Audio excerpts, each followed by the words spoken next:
नमस्ते बच्चों। तो आज हम लोग ब्लड के बारे में पढ़ने जा रहे हैं। ठीक है, ब्लड या फिर हिंदी में जिसे हम खून बोलते हैं। ठीक है, ब्लड। तो ब्लड ये चीज है क्या? ऑल ओवर बॉडी में, पूरा ह्यूमन बॉडी सर से लेके पांव तक ऑल ओवर बॉडी में ये रोटेट करता है हमेशा। इसे रोटेशन करवाता कौन है? हार्ट। हमारा जो हार्ट है इसे पंपिंग मशीन बोलते हैं। क्या बोलते हैं? Pumping machine. ये टोटल ब्लड को पंप करता है। ब्लड एक सेमी लिक्विड बोल सकते हैं उसे। ठीक है, वो पूरा पानी जैसा नहीं है, उसमें कर्पस्कल्स भी देखने को मिलते हैं। ठीक है, ब्लड में क्या क्या होता है? ब्लड में 60% होता है वाटर पार्टिकल या फिर वाटर बोल सकते हैं, और 40% होता है सेल्स। इसे हम कर्पस्कल्स भी बोलते हैं। ठीक है, तो 60% वाटर, 40% सेल्स जो है वो ब्लड में देखने को मिलते हैं। तो ये जो 40% सेल्स है और ये जो 60% वाटर है, वाटर जो है ब्लड, जब हम ब्लड टेस्ट करने जाते हैं तो ब्लड 3 पार्ट में, इसे एक मशीन है जिसे सेंट्रीफ्यूज किया जाता है ब्लड को। ब्लड 3 लेयर में डिवाइड हो जाता है। फर्स्ट लेयर, सेकंड लेयर और थर्ड लेयर। ये जो फर्स्ट, सेकंड, थर्ड, ये जो 3 लेयर्स होते हैं, ये 3 लेयर्स में सबसे नीचे वाला सेंट्रीफ्यूज करने से सबसे नीचे वाला हिस्सा जो सबसे वजनदार होता है, जो कर्पस्कल्स, वो नीचे बैठ जाता है। बीच में आ जाता है प्लाज्मा। प्लाज्मा एक लिक्विड या फिर जेली जैसा चीज है। ठीक है, वो ब्लड में देखने को मिलता है। और प्लाज्मा से अगर हम 2 प्रोटीन को निकाल देते हैं तो ये हो जाता है सीरम। क्या 2 प्रोटीन को निकाल देते हैं? ब्लड जो है, प्लाज्मा और कर्पस्कल्स, इन दोनों का कॉम्बिनेशन है। किन दोनों का? Plasma and corpuscles. ये 2 चीज मिलके कंबाइनली बोलते हैं हम इसे ब्लड। प्लाज्मा से अगर हम 2 प्रोटीन को निकाल देंगे, क्या क्या प्रोटीन? एक है प्रोथ्रोम्बिन, ये एक प्रोटीन है प्रोथ्रोम्बिन। दूसरा है फाइब्रिनोजेन। समझ में आ गया?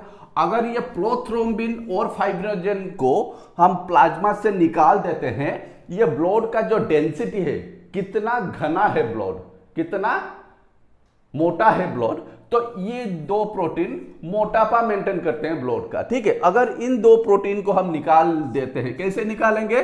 Centrifuge machine. कभी आप लेबोरेटरी गए हैं ब्लड टेस्ट करने के लिए? अगर आप कभी गए हैं ब्लड शुगर, मम्मी का या फिर पापा का या फिर और किसी का अगर ब्लड शुगर टेस्ट करने के लिए गए होंगे, तो लेबोरेटरी टेक्नीशियन से आप पूछिए इस ब्लड को आप सेंट्रीफ्यूज कैसे करते हैं, उस मशीन को हमें दिखाई। वो एक सर्कुलर मशीन होगा जिसमें ग्लास ट्यूब के अंदर ब्लड को डालते हैं, डाल के उसे घुमाते हैं। घुमाने से क्या होता है? हमेशा घुमाने से फिजिकल प्रॉपर्टी, आरबीसी, डब्ल्यूबीसी या फिर प्लेटलेट, सेल्स पार्ट नीचे बैठ जाएंगे, प्लाज्मा आ जाएगा और सीरम आ जाएगा। ठीक है, तो इस सीरम को लेके ही लेबोरेटरी टेस्टिंग किया जाता है। बस इसे अभी मैं साफ कर देता हूं।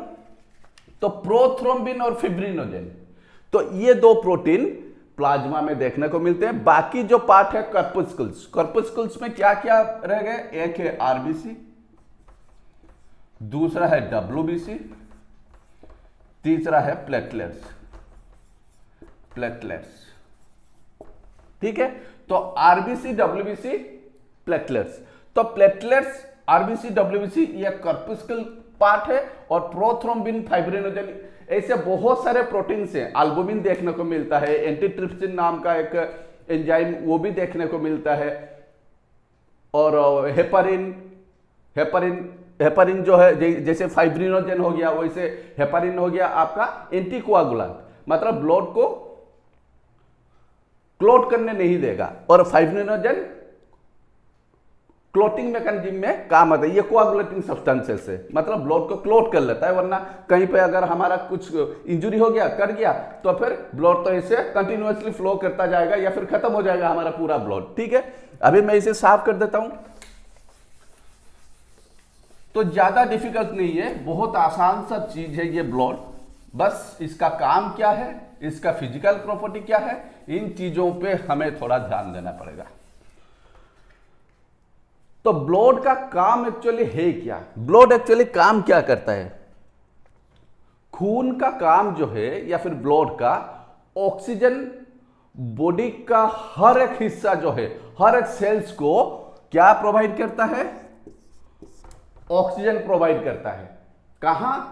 हमारे एंटायर बॉडी में जितने भी लिविंग सेल्स हैं, जो जिंदा हैं, हेयर नहीं या फिर नाखून नहीं, जितने भी लिविंग सेल्स हैं, उन सेल्स के पास जाके ये ऑक्सीजन पहुंचाता है और न्यूट्रिशन पहुंचाता है। न्यूट्रिशन और ऑक्सीजन सप्लाई करता है, supply of oxygen and nutrition कौन करता है? ये खून करता है या फिर ब्लड करता है। दूसरा काम क्या है, और क्या काम करता है? जो CO2 होता है, कार्बन डाइऑक्साइड, ठीक है, कार्बन डाइऑक्साइड को ये एक्सपेल करता है, मतलब निकालता है। कहां से? लंग्स। जब ब्लड लंग्स के पास पहुंचता है तो लंग्स के पास ही ऑक्सीजन और कार्बन डाइऑक्साइड जो है वो इंटरेक्शन होता है। वहां पे कौन करवाता है? ये चीज जो करवाता है इंटरेक्शन, ये हीमोग्लोबिन करवाता है। हीमोग्लोबिन कैरी करता है, न्यूट्रिशन हो या फिर ऑक्सीजन हो, हीमोग्लोबिन जो है, जो आरबीसी के अंदर वो रहता है, वही CO2 और O2 इसको इंटरेक्शंस करवाता है। कौन, कहां पे होता है? ये लंग्स के पास में होता है। तीसरा काम है टेम्परेचर। ब्लड जो है हमारा बॉडी का टेम्परेचर मेंटेन करता है या फिर रेगुलेट करता है। ये टेम्परेचर मेंटेन करने के काम में भी आता है।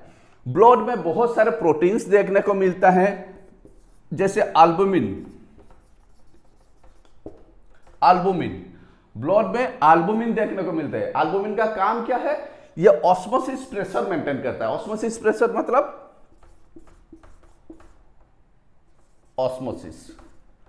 ऑस्मोसिस मेंटेन करता है, ऑस्मोटिक प्रेशर मेंटेन करता है ब्लड में। ब्लड कोलोइडल ऑस्मोटिक प्रेशर है, किडनी के पास भी मेंटेन होता है। तो ब्लड में जो एल्बुमिन नाम का एक प्रोटीन होता है जो ऑस्मोटिक प्रेशर मेंटेन करता है। सपोज एक बकेट फुल ऑफ वाटर हम लेते हैं, उसमें एक कोने में नींबू ऐसे क्या स्क्वीज करके नींबू का रस जो है बकेट के एक कोने में डालते हैं, तो दूसरा कोना जो है वो भी खट्टा लगता है कि नहीं? तो ये ऑस्मोटिक प्रेशर का काम है। कोलोइडल ऑस्मोटिक प्रेशर मेंटेन होता है, इसलिए वाटर का हर एक पार्टिकल बैलेंस मेंटेन करता है। तो ये एल्बुमिन ब्लड के अंदर जो है वो ऑस्मोसिस मेंटेन करता है। और एक चीज है, स्टोमाक में जो ट्रिप्सिन नाम का एक एंजाइम है, तो वो कभी कभी लीकेज करता है ब्लड वेसल्स के अंदर, ये लीकेज करता है ट्रिप्सिन। तो एंटीट्रिप्सिन नाम का एक एंजाइम देखने को मिलता है,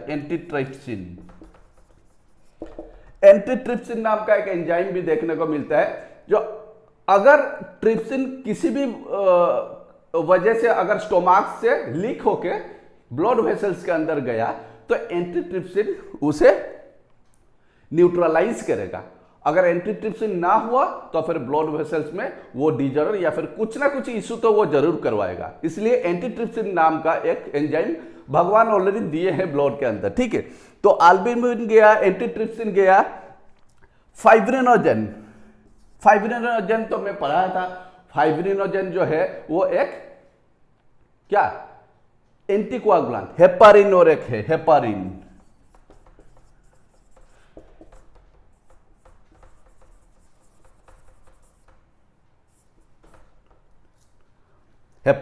ठीक है।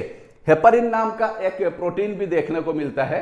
तो जैसे फाइब्रिनोजन एंटीकोआगुलेंट, उसी तरह हेपारिन भी कोआगुलेंट। मतलब अगर कहीं पे भी सॉरी इसे साफ कर देता हूं, हेपारिन जो है वो है शायद फाइब्रिनोजन जो है, फाइब्रिनोजन जो हार्मोन है, फाइब्रिनोजन नाम का एक प्रोटीन जो है वो क्लोटिंग मैकेनिज्म में काम आता है। और हेपारिन जो है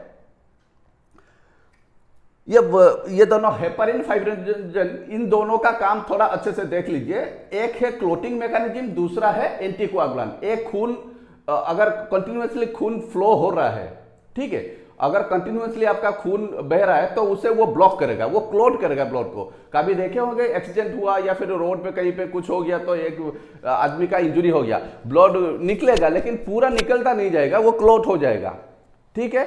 तो ये हेपारिन का काम है एंटी कोआगुलेंट। और फाइब्रिनोजन जो है, फाइब्रिनोजन ये coagulant,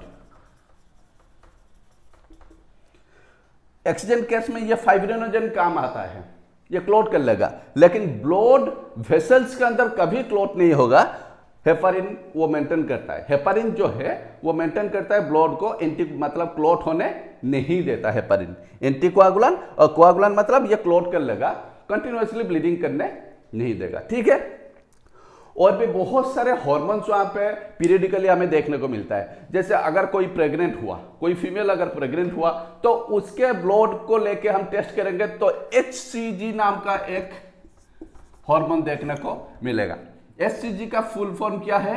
human chorionic gonadotropic hormone, human chorionic gonadotropic hormone. बहुत लंबा चौड़ा नाम है इसलिए मैं लिख नहीं रहा हूं, शॉर्ट में आपको बता रहा हूं, ठीक है।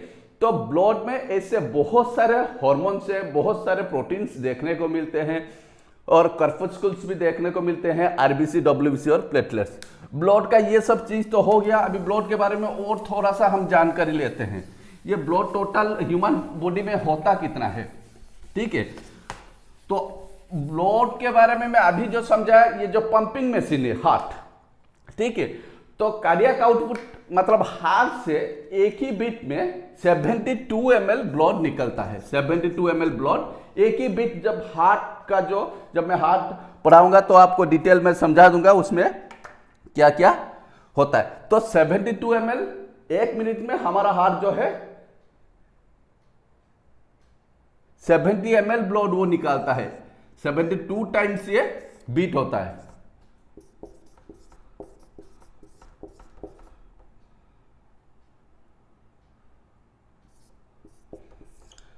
अप्रोक्स 5 लीटर, ठीक है। तो ह्यूमन बॉडी में मेल में ज्यादातर 5.4 या फिर 5 लीटर ब्लड, टोटल बॉडी में 5 लीटर ब्लड हमें देखने को मिलता है। हार्ट जो है वो ब्लड को रोटेट करता है, चारों तरफ न्यूट्रिशन सप्लाई करता है, ऑक्सीजन सप्लाई करता है, CO2 इंपोर्ट करता है और एक्सपेल करता है नाजल चैम्बर से, ठीक है। तो 5 लीटर ब्लड देखने को मिलता है। तो ब्लड में हो गया, कर्पस्कुल्स में आरबीसी, डब्ल्यूबीसी, प्लेटलेट्स हो गया। इन तीनों के बारे में मैं नेक्स्ट क्लास में डिटेल में पढ़ाऊंगा। आरबीसी को बोला जाता है एरिथ्रोसाइट्स, डब्ल्यूबीसी को ल्यूकोसाइट्स और आरबीसी को एरिथ्रोसाइट्स। एरिथ्रोसाइट्स लिखने के लिए टाइम नहीं है इसलिए मैं शॉर्ट में बता, डब्ल्यूबीसी को ल्यूकोसाइट्स और प्लेटलेट्स को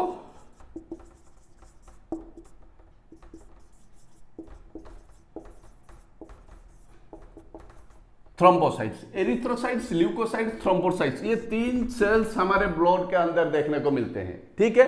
ये 3 सेल्स का काम अलग अलग है। ये प्लेटलेट्स जो है, ये प्लेटलेट्स क्लोटिंग मैकेनिज्म में काम में आते हैं। कहीं पे कुछ इंजरी हो गया तो ब्लड कंटिन्यूअसली इसे मतलब ब्लीडिंग नहीं होगा, वो चेक हो जाएगा, उसका काम ये करता है। बॉडी में कोई भी फॉरेन पार्टिकल एंटर हुआ, हमारा बॉडी को मतलब सिकनेस ला सकता है। वो फॉरेन पार्टिकल एंटर हुआ तो बॉडी तो खराब हो जाएगा, ठंडा हो जाएगा, बुखार हो जाएगा, कुछ डिजीज हो जाएगा। तो वहां पे डब्ल्यूबीसी काम करता है। ये और एक हार्मोन भी है इम्यूनोग्लोबुलिन, डब्ल्यूबीसी का काम वो भी करता है। इम्यूनोग्लोबुलिन, इस हार्मोन का नाम याद रखिए, इम्यूनोग्लोबुलिन। ये इम्यूनिटी प्रोवाइड करता है ब्लड को। कोई भी अगर जर्म या फिर बैक्टीरिया कुछ अगर अंदर घुस गया तो ये फाइट करना शुरू कर देगा। अगर उसे पहचानता है, आप बोलेंगे कि कोरोना वायरस आ गया तो ये इम्यूनोग्लोबुलिन कहां गया, सोया था क्या? ऐसा नहीं है, क्योंकि ये ट्यून अप नहीं है। ये उसी से फाइट करेगा जिसे ये पहचानता है, ठीक है। तो इम्यूनोग्लोबुलिन नाम का एक प्रोटीन भी वहां पे देखने को मिलता है। तो डब्ल्यूबीसी गया, ये इम्यूनिटी प्रोवाइड करता है। डब्ल्यूबीसी के अंदर बहुत सारी चीजें हैं, जैसे मैं ओरली आपको बता देता हूं, नेक्स्ट क्लास में डिटेल में बताऊंगा। डब्ल्यूबीसी में आपका न्यूट्रोफिल होगा, इओसिनोफिल होगा, मोनोसाइट होगा, बासोफिल होगा, लिम्फोसाइट होगा। ठीक है, तो इनके बारे में हम नेक्स्ट क्लास में डिटेल में पढ़ेंगे। और आरबीसी तो आपको पता है, आरबीसी के अंदर होता है क्या, हीमोग्लोबिन। आरबीसी के अंदर हीमोग्लोबिन होता है। तो ये हीमोग्लोबिन हमेशा ऑक्सीजन और न्यूट्रिशन ऑक्सीजन न्यूट्रिशन लेके जाता है। सेल्स के पास पहुंच गया, सेल को न्यूट्रिशन दे दिया, ऑक्सीजन दे दिया, फिर निकल गया O2 लेके। वहां पे सेल्यूलर मेटाबॉलिज्म जो होता है वहां पे O2 निकलता है, CO2 निकलता है, सॉरी CO2 लेके वो आ जाता है। ठीक है, CO2 इंटरेक्शन कहां पे होता है ना, लंग्स के पास। ठीक है, तो इसे साफ कर देता हूं। तो हीमोग्लोबिन जो है ये हीमोग्लोबिन फिक्स नहीं है। हीमोग्लोबिन तो हीमोग्लोबिन मेल में हीमोग्लोबिन आपका 14 ग्राम पर डेसीलीटर। डेसीलीटर मतलब आपका 100 ml होगा। ये 100 ml ब्लड में आपका 14 ग्राम हीमोग्लोबिन देखने को मिलता है। किसके पास, मेल के पास। फीमेल का नॉर्मली थोड़ा सा कम होता है। तो फीमेल में क्या होता है, फीमेल में 13 ग्राम हीमोग्लोबिन देखने को मिलता है पर डेसीलीटर। इतना 100 ml में 13 ग्राम, 14 ग्राम मेल में। हीमोग्लोबिन ज्यादातर दो चीजों से बनता है, एक है प्रोटीन, दूसरा है आयरन। आपको पता होगा, अगर कहीं पे इंजरी हो गया, ऐसे जोर से एक जगह पे हम मारते हैं, तो वहां पे अगर ब्लीडिंग नहीं भी हुआ तो ब्लैक पैचेस आ जाएंगे। ये ब्लैक कलर आता कहां से है, तो ब्लड तो रेड है, तो ब्लैक कलर कहां से आता है, ये जो आयरन है ना, ये आयरन जो ब्रेकडाउन होता है तो ये एक पिगमेंट फॉर्मेशन करता है, एक कलर पिगमेंट, जो जिसे हम ब्लैक बोलते हैं। तो ये ब्लैक कलर जो है, ये हीमोग्लोबिन जब टूट जाता है ना, तो उसमें जो प्रोटीन है ये कलर हमें देखने को नहीं मिलता, आयरन देखने को मिलता है। इसी आयरन के वजह से कहीं पे अगर पिटाई हुआ, कोरोना के टाइम में पुलिस वाले तो बहुत दे दनादन लगाने लगे, तो चारों तरफ आप देखिए ब्लैक पैचेस। ये ब्लैक पैचेस आयरन के वजह से आ गया है। वहां पे आरबीसी डैमेज हुआ है, आरबीसी ब्रेकडाउन हुआ है और हीमोग्लोबिन बाहर निकला है और ब्लैक पैचेस आ गया है। तो अभी हीमोग्लोबिन के बारे में थोड़ा सा आपको पता चल गया होगा। तो ये जो ब्लड है, ये ब्लड जो है ये बनता है, ब्लड मतलब एक छोटा सा चीज नहीं है, ये बहुत सारे एक मिक्सचर कहलाता है। ठीक है, तो ब्लड जो है ये बनता है स्प्लीन में, प्लीहा बोलते हैं, स्प्लीन में ब्लड बनता है। ये ब्लड बैंक भी कहलाता है, स्प्लीन को हम ब्लड बैंक बोलते हैं। यहां पे ब्लड रहता है, ब्लड बनता भी है। दूसरा ब्लड लिवर भी कुछ ब्लड बनाता है। तीसरा बोन मेरो, रेड बोन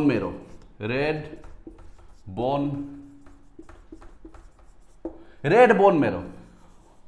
कभी आप मटन खाए होंगे, मटन में जो नली है, नली के अंदर जो एक सेमी सॉलिड चीज देखने को मिला, ऐसे चूस लेने से निकलता है वो, तो उसी में रेड बोन मेरो रहता है। तो वही रेड बोन मेरो आपका ब्लड बनाता है। ब्लड जो आरबीसी जो बनाता है, आरबीसी, इसे ये एक प्रोसेस है, वो भी बाद में बहुत बायो मतलब एक छोटा सा चीज नहीं है, ये एक बहुत भास्ट चीज है।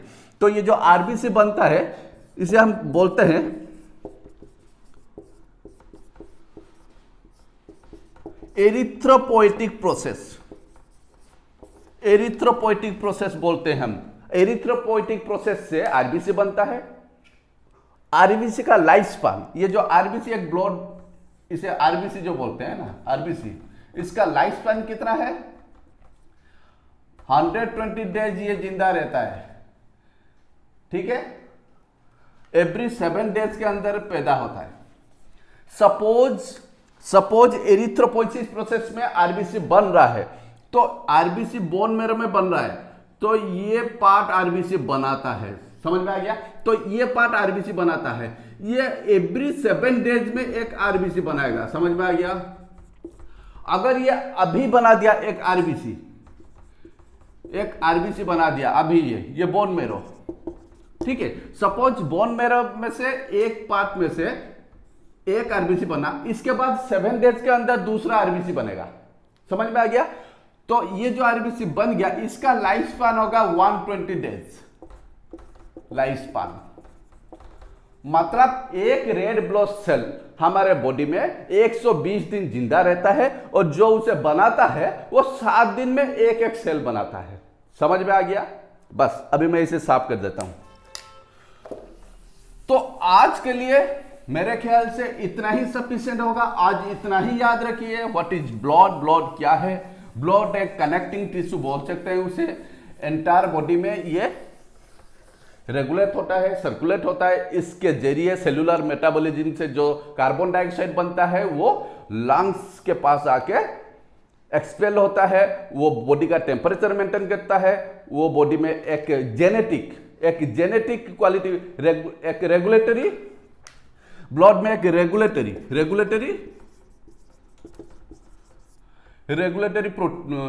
हार्मोन, एक रेगुलेटरी हार्मोन भी ब्लड में देखने को मिलता है जो जेनेटिक क्वालिटी जो है वो मेंटेन करता है। जेनेटिक क्वालिटी ब्लड लेके भी हम पता कर सकते हैं उसका जेनेटिक क्वालिटी।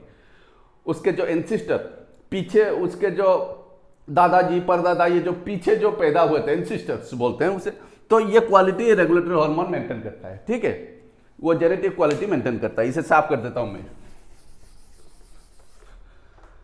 तो बस ब्लड के लिए आज ओवरऑल थोड़ा बहुत आपको पता चल गया होगा।